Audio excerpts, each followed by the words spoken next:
Hey, what's up everyone? Welcome to my home studio. So this is a place where everything happens to me. This is my creative spot. This is my personal, private, creative spot. As you can tell, I already choose my favorite 24 sketches out of my sketchbook. And I'm gonna show you the way that I'm turning them into something that stands out. But what does that mean? That means that I'm gonna turn them into something cool. I'm gonna paint them all one by one, and I don't have any specific order. I'm just gonna choose randomly depending on how I feel, what inspires me the most that week. After I'm done with the painting, I'm gonna turn them into something cool, like collectible items, maybe stickers, maybe prints, maybe apparel, who knows, we'll find out together. And to keep track of it, after I'm done with the painting, I'm gonna replace the sketch in the wall with the actual painting. So, I don't know, at the end of this challenge, this personal challenge, this wall might be coming to my personal gallery. Thanks for watching, thanks for being here, and let's move on with the first painting. I already picked my first sketch and I choose this one. I don't know, something feels right about starting with this one specifically.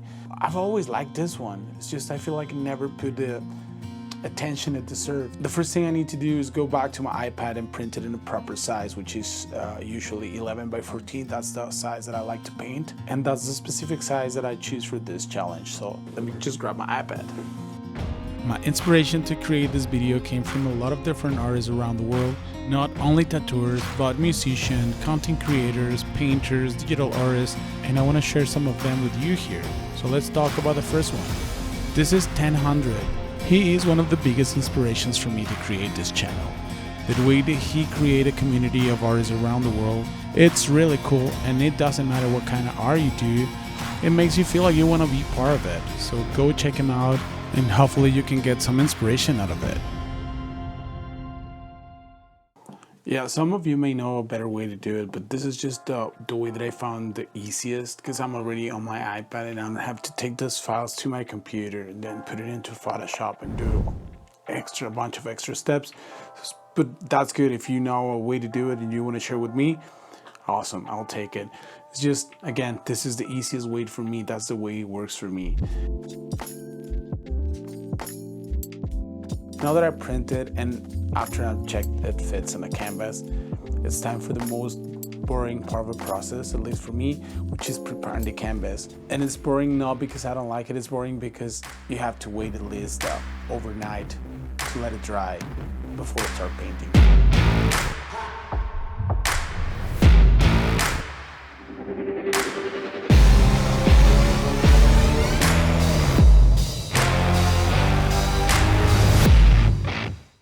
After 3 layers of gesso and a lot of sanding, my canvas is finally ready. Okay, to transfer my design, I'm going to use this pen. It's just a regular pen. I like to use a red one, but I don't have it right now, so whatever. I'm going to use this one. What I do, I usually start like the way I tattoo, from bottom left to the top right. It's not a rule, but it's just something that tells me where am I going, like, you know, or where am I at.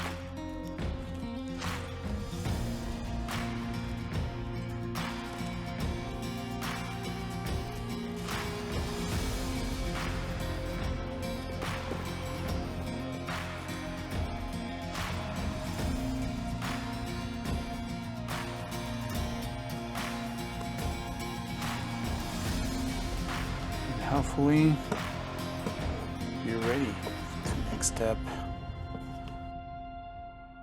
Might not be perfect, but whatever. I can always freehand some lines or just fix it on the go. Now that I already transferred my sketch into my canvas, the next step for me will be doing an underpainting. And what I usually do is I grab this bright color orange, and the reason is because that's the color I'm going to use for my highlights. So that will help me to get rid of the white, and that will make it easier for me to choose my colors. And I'll show you. Let's move on with this one.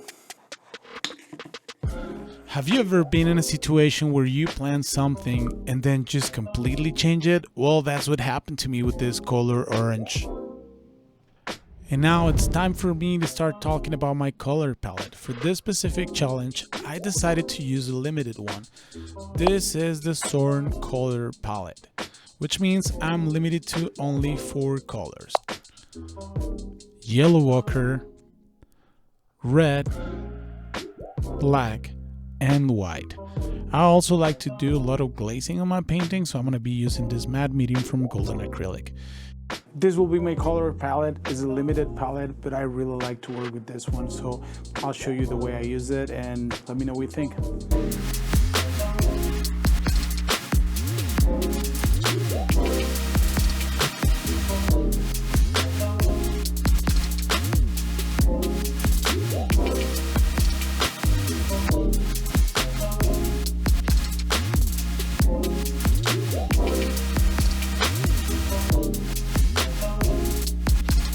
As you can tell, at this point I'm just playing around with some colors. It's a bit complicated having a limited color palette.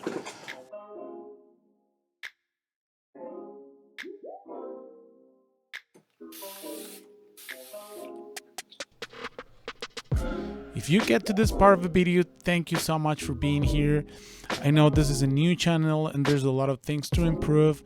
Actually, you will notice the difference on the next video because I already put a lot of time and effort into this. It's really hard to be focused in painting and camera angles and color correction and just too much work, too much effort, but thank you so much for being here.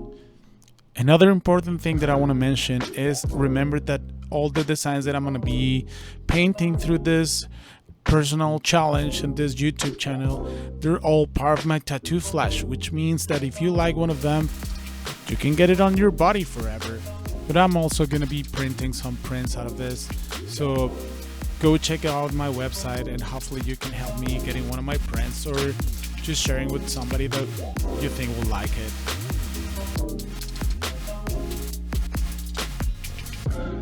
After a lot of work and several hours of painting, I'm done with my first painting and I'm ready to show you the final result.